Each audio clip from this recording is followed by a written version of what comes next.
παιδιά, σήμερα έχουμε 2 νέες μεταγραφές του Εθνικού με τις νέες εμφανίσεις τους. Και πρώτος είναι ο Στίβεξ, κάντε τον όλοι subscribe εδώ. Εθνικός μόνο μάγκες. Για γύρω λίγο πίσω. Έτσι. Και έχουμε και τον Κώστα Τσιχριτζή με τον αδερφό του, θα το δείξουμε μετά. Πάντα με τη σακούλα μας. Για δείξτε λίγο, για δείξτε την εμφάνιση. Έτσι, ωραία. Δεν είναι κοινωνικά κείμενα. Όχι, την εμφάνιση. Το καλή. Περίμενε να βρω. Ούτε έκανε. Τραβήξτε μας το μάγκη σου που παίζει τέρμα πρώτη φορά στη ζωή. Εκεί, κοιτάξτε. Δεν του κάνω εγώ μαθήματα.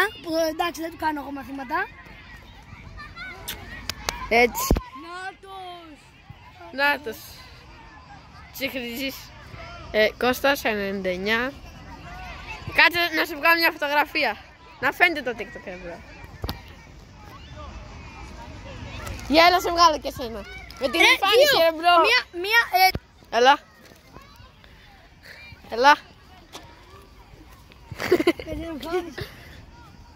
Ωραία. Ωραία, πόσα clean sheet θα βγάλεις? Πόσα clean sheet πιστεύετε θα βγάλω? Θα έχω σε αυτή τη 5 σεζόν. ευρώ το 20. Με αυτήν εδώ πέρα την εμφάνιση, γράψτε τώρα κάτω στα σχόλια.